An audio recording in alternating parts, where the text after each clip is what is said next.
Assalamualaikum warahmatullahi wabarakatuh. Bismillahirrahmanirrahim. Qala al-musannifu rahimahullahu ta'ala as-Syaikh Ibnu Ruslan wa nafa'ana bi wa bi ulumihi wa afadu alaina bi barakatihi syai'ulillahi lahu al-Fatihah. A'udzubillahi minasyaitonir rajim. Bismillahirrahmanirrahim. Alhamdulillahi rabbil alamin arrahmanir rahim maliki yaumiddin. Iyyaka na'budu wa iyyaka nasta'in ihdinas siratal mustaqim siratal ladzina an'amta 'alaihim ghairil maghdubi 'alaihim waladdallin amin. Saudaraku jamaah ustadzmu yang dimuliakan oleh Allah, mari kita lanjutkan pengajian kitab Az-Zubad, pertemuan yang ke-11. Wa ta'atun mimman haraman ya'kulu mislul bina'i fawqa maujin yuj'alu. Wa ta'atun, dan suatu ketaatan, mimman, dari seseorang, ya haraman ya'kulu, yang selalu mengkonsumsi makanan dan minuman yang haram, mislul bina'i, itu laksana sebuah bangunan, fauqa maujin yuj'alu, yang didirikan di atas ombak lautan. Ketaatan yang dilakukan oleh seseorang, dia rajin ibadah, rajin sholat, rajin beramal baik, sedekah, suka nolong orang, tapi ketaatannya itu dibarengi dia juga tetap mengkonsumsi makanan dan minuman yang haram. Maka itu laksana sebuah bangunan yang didirikan di atas ombak lautan.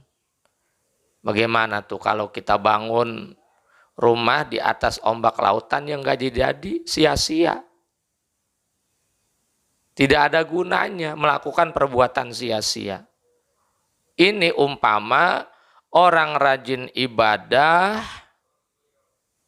kemudian dia tetap mengkonsumsi makanan dan minuman yang haram, maka ibadahnya sia-sia.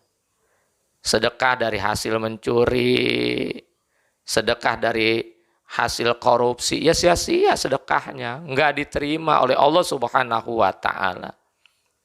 Sholat 5 waktu, bahkan dia bangun malam melaksanakan sholat tahajud, tapi di perutnya ada minuman haram, tapi di perutnya ada makanan haram, maka sholat 5 waktunya ya sia-sia. Bangun malamnya tidak berguna, tidak bermanfaat buat dirinya. Karena kenapa? Allah menolak semuanya itu karena darahnya dia itu mengalir darah dari makanan dan minuman yang haram. Ibadah yang dilakukan dari barang-barang yang haram, ibadah yang dilakukan dalam kondisi perut seseorang yang beribadah itu dipenuhi oleh minuman dan makanan yang haram, maka semua amal baiknya, semua ibadahnya sia-sia, tidak berpahala, tidak ada baik-baiknya. Pakta yakinan bil fuadi wajzimi bihadasil alami ba'dal adami. Fakta, maka pastikanlah olehmu, yakinan, dengan penuh keyakinan, enggak ada ragu sedikit pun. Bil fuadi, di dalam hatimu, wajzimi, dan tetapkanlah, tegaskanlah, bihadasil alami, bahwa adanya alam semesta ini, adanya dunia ini, ba'dal adami, ada setelah tidak ada. Kita harus benar-benar yakin di dalam hati kita, nggak boleh ada keraguan sedikit pun.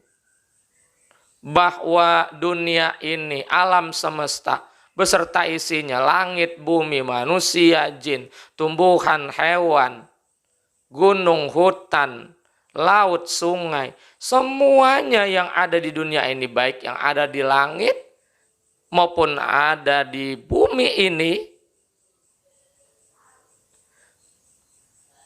kita harus meyakini bahwasanya dulu itu tidak ada.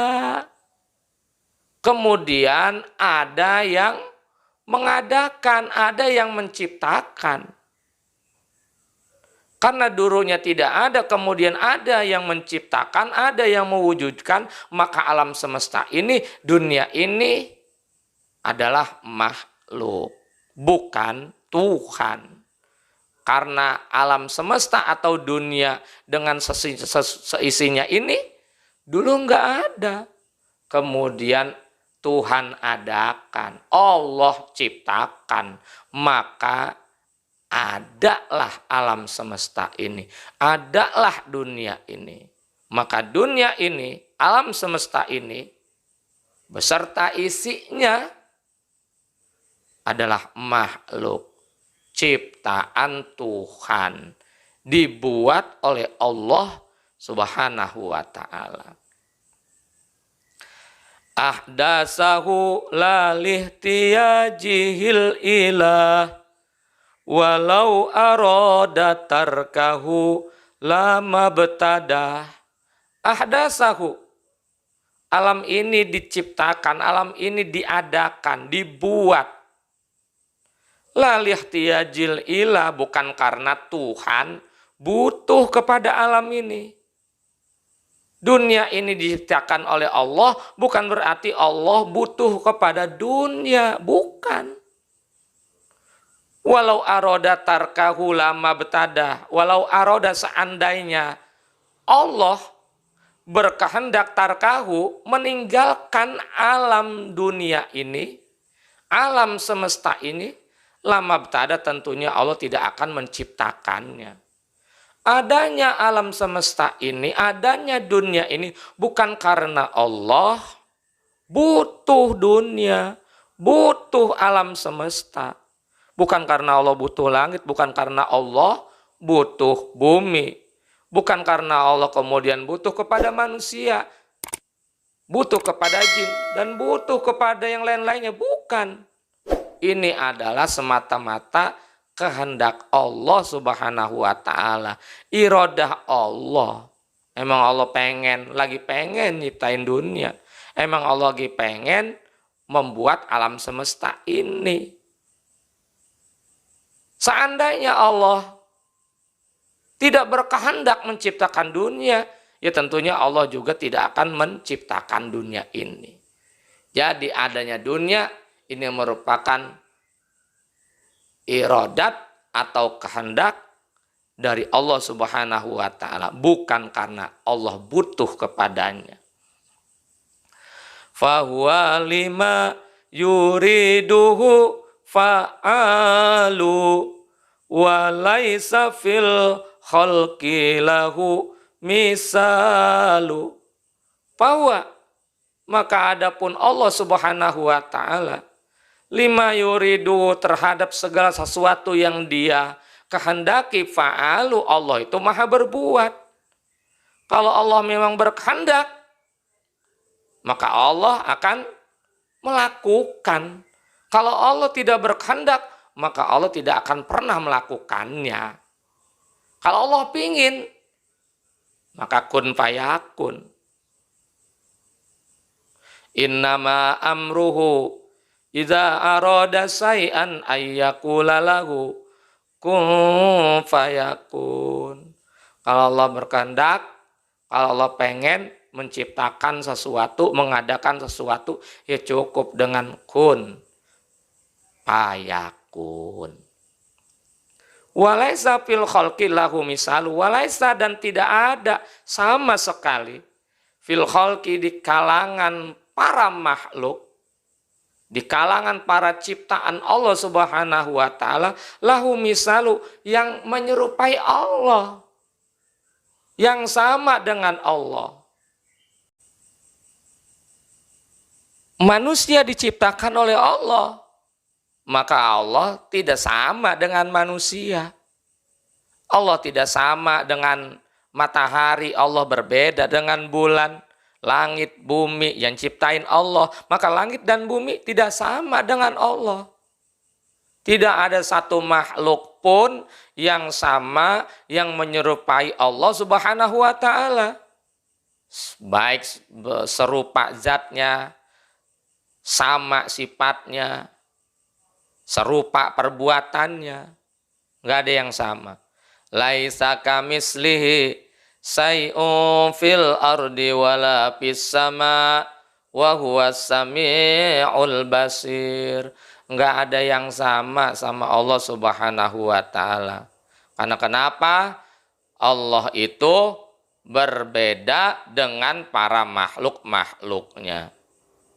Mukhalafatu lil hawadis. Allah itu berbeda dengan manusia. Allah nggak sama dengan jin. Allah tidak serupa dengan langit dan bumi. Sifat Allah itu sempurna, perbuatan Allah itu maha sempurna. Pendengaran Allah, firman Allah. Beda manusia, makhluk-makhluk Allah itu semuanya sifatnya kurang, lemah, nukson, tidak sempurna. Nah, inilah pertemuan kita, pembacaan kitab Az-Zubad yang ke-11. Mudah-mudahan penjelasan ini bisa dipahami oleh sahabat-sahabat ustadzmu semua, dan semoga bermanfaat. Amin ya rabbal alamin. Assalamualaikum warahmatullahi wabarakatuh.